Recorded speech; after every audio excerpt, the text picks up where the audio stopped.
Hidup itu seperti pergelaran wayang, di mana kamu menjadi dalang atas naskah semesta yang dituliskan oleh Tuhanmu.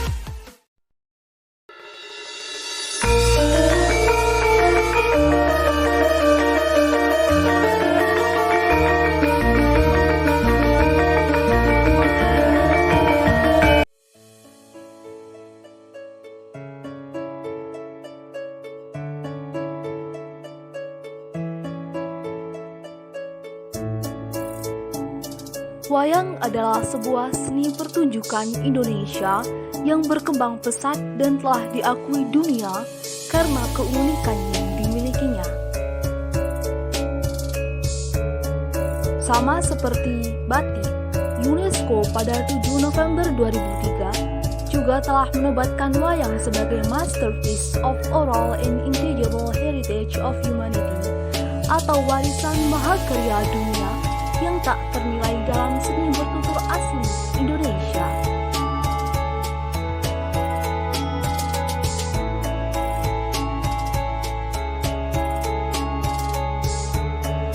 Seni pertunjukan wayang sendiri disukai oleh semua lapisan masyarakat, bukan hanya di Jawa. Kini wayang juga akrab dan sering disajikan di acara-acara sakral di seluruh dunia. Adapun bagi Anda yang ingin tahu seperti apa sejarah, jenis wayang beserta filosofi wayang kulit ini, simaklah pemaparan kami berikut.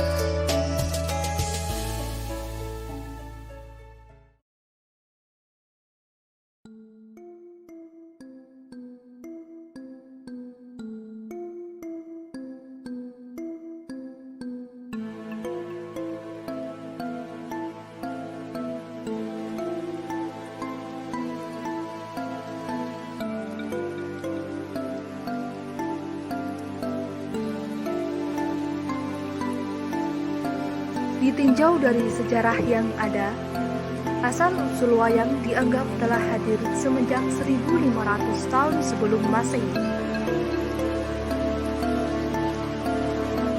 Wayang lahir dari para cendekia nenek moyang suku Jawa di masa silam.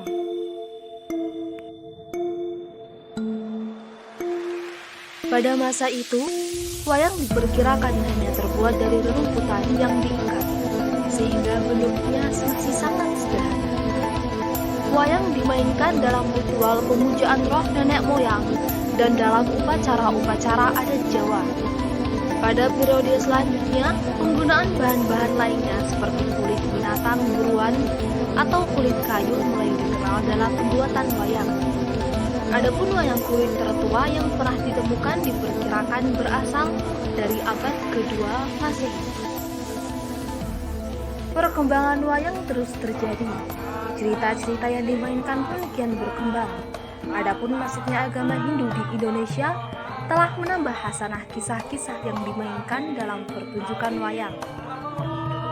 Kisah Mahabharata dan kisah Ramayana merupakan dua contoh kisah yang menjadi favorit pada zaman Hindu-Buddha di masa itu. Sinta, jaga bicaramu. Ku kirim kau ke neraka sekarang juga. Istrimu diculik Raja Alengka. Alengka?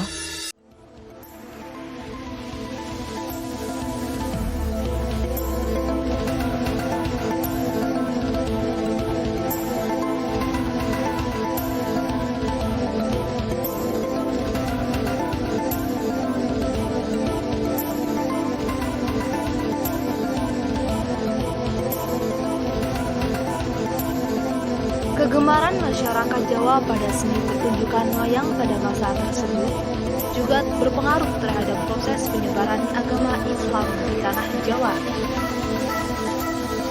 Sunan Kalijaga misalnya, ketika beliau berdakwah, beliau akan menggelar pertunjukan wayang dan memainkan untuk mengundang banyak orang datang.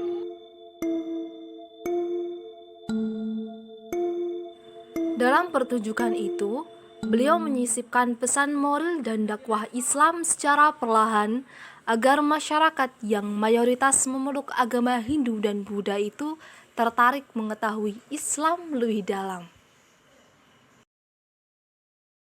Dalam perkembangannya, pertunjukan wayang juga mulai diiringi dengan segala perlengkapan alat musik tradisional gamelan dan para sinden.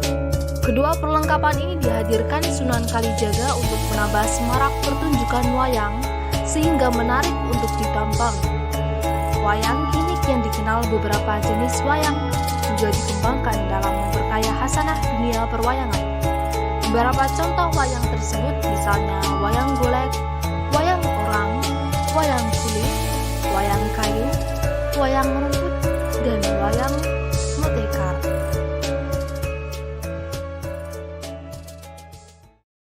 Di Indonesia ada beberapa jenis wayang.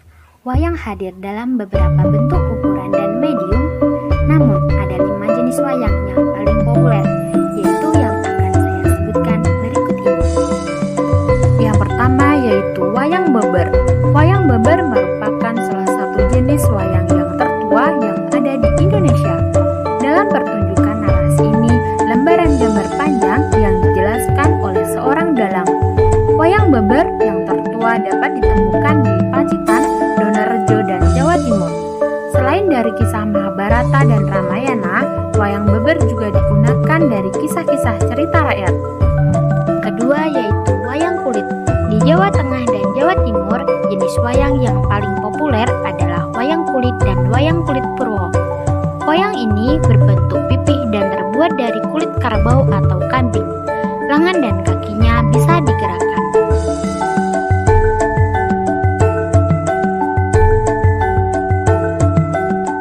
Yaitu wayang klitik. Bentuk wayang ini mirip dengan wayang kulit, namun terbuat dari kayu, bukan dari kulit. Mereka juga menggunakan wayang ini dengan pertunjukannya. Kata klitik berasal dari seorang kayu yang bersentuhan di saat wayang digerakkan atau saat adegan berkelahian.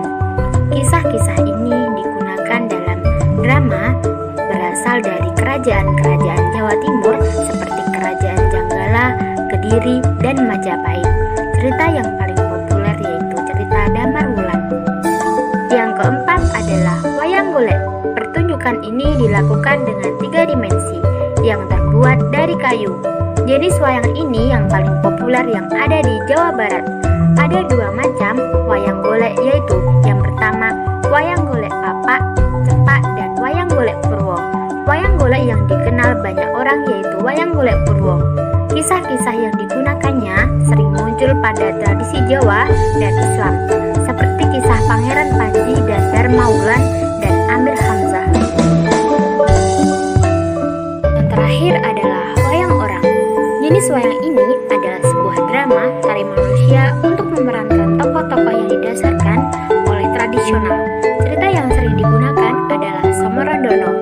Awalnya wayang orang ini dipertunjukkan oleh para bangsawan, namun kini menyebar demi bangsawan populer.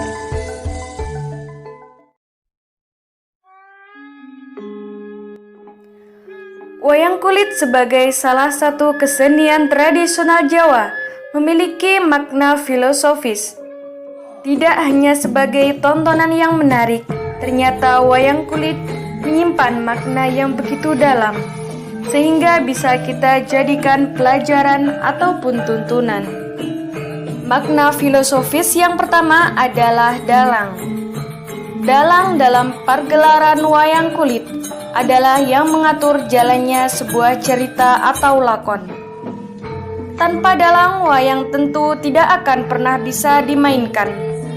Dalang diibaratkan sebagai sutradara kehidupan atau Tuhan yang mengatur sifat, hidup, mati, serta kelakuan dari tokoh kehidupan.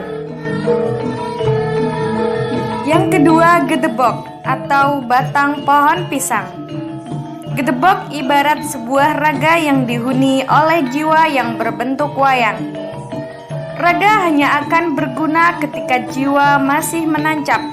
Namun ketika raga sudah tidak ada jiwanya, maka seakan raga sudah tidak lagi berguna. Yang ketiga adalah blencong atau lampu penerang di depan layar. Blencong ibarat sebuah cahaya atau wahyu kehidupan. Tanpa adanya blencong, wayang pun tidak bisa dimainkan sekalipun wayang sudah menancap di atas kelir. Ini pengibaratan dari jiwa dan raga dari makhluk, bahwa makhluk takkan bisa hidup tanpa adanya cahaya. Dan cahaya atau wahyu kehidupan hanyalah milik Sang Maha Pencipta. Yang keempat adalah peti atau kotak kayu.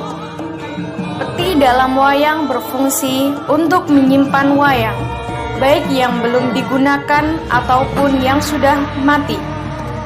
Peti ibarat sebuah kuburan bagi tokoh-tokoh yang sudah mati dan tidak dimainkan.